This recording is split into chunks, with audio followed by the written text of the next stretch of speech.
Okay guys, here we go with Monday morning's lesson. Hope you guys are raring and ready to go.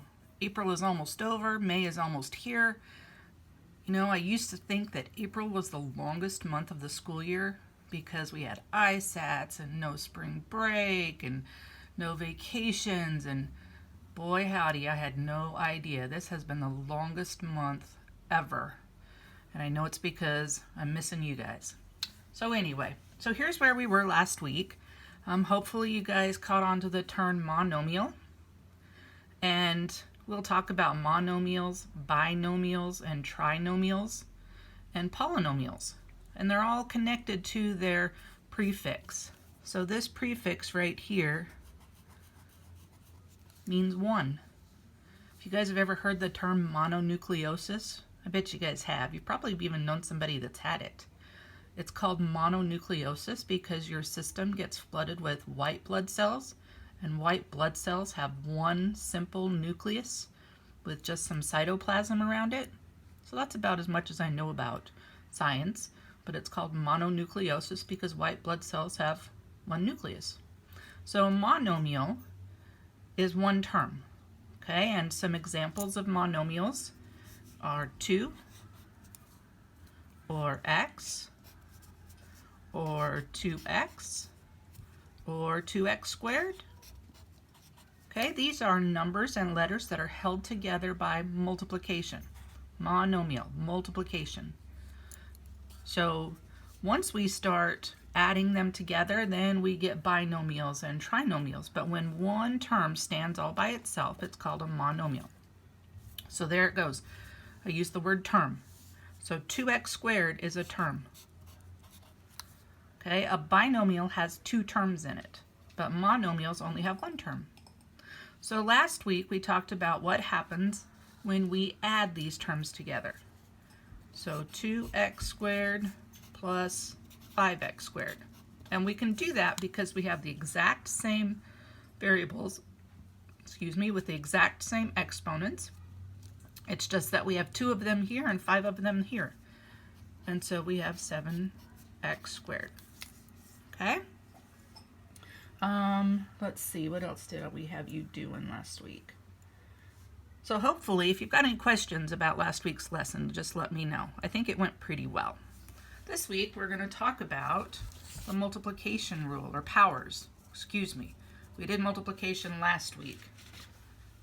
Let me review that real fast. So if I wanted to multiply 2x squared times 5x squared. Okay, and for some people I explained it by expanding it. This means 2 times x times x times 5 times x times x. And I can multiply the coefficients together to get 10 and then just count up how many factors of x do I have. I've got 4 factors of x. We can do that a little bit quicker by simply adding those together. As long as each exponent has its own base, then we can add them together. Today we're going to take a look at what happens when a base has 2 exponents, when we're using another exponent. We're raising an exponent to an exponent. So here we've got an example using letters, and I'm just going to go ahead and say that to raise a monomial to a power, we use the power rule. And this is like saying x to the a b times, which doesn't make a ton of sense when you sounds like alphabet soup, I know. So let's save that for a minute. Let's see if we can discover what the rule is. So x squared to the 5th. Now if this were just an x in here, then you would know we would be doing x times x times x times x times x 5 times. But since it's an x squared, we're going to do x squared times x squared times x squared 5 times. And now we can go back to this rule that we used yesterday, and we can see that as long as each base has its own exponent, I can add those exponents together.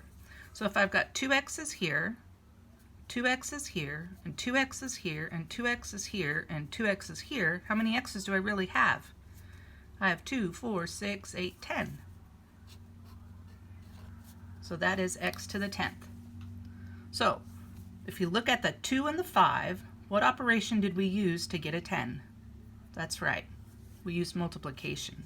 So this is x to the a times b.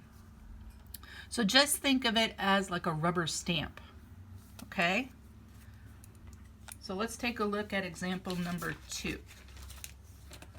If I rubber stamp what's inside the parentheses this many times, the exponent that's on the outside, I'm going to rubber stamp this. M to the 7th, N to the 4th. And it's not always handy to write this out like this, so hopefully when we learn the rule, we won't have to do that, because look how much room it takes up. So now, how many factors of m do I have? Well, if I've got 7 here, 7 here, 7 here, and 7 here, instead of adding 7 plus 7 plus 7 plus 7, I've told you guys before that repeated addition is the same thing as multiplication. So we have m to the 28th. And I could have gotten that by taking the 4 times 7. And now I've got n to the 4th, n to the 4th, n to the 4th, n to the 4th. So 4 times 1, 2, 3, 4 would be n to the 16th. And I could have gotten that by just multiplying the 4 times 4. Does that kind of make sense? Okay. So let's take a look at number 3. And then I'm going to have to load this video and we'll do some mixed practice on the next one. So if I've got CD squared 3 times, we'll write it out one more time. So we're rubber stamping what's inside the parentheses 3 times. CD squared, CD squared, CD squared. So I've got 1, 2, 3 factors of c. And even though you don't see an exponent here, it's got a little exponent of 1.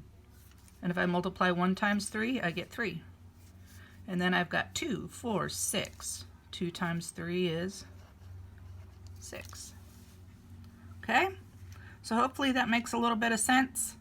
I'll see you on the flip side here in a minute to go over a few more examples, and then I'll get you your assignment. See ya.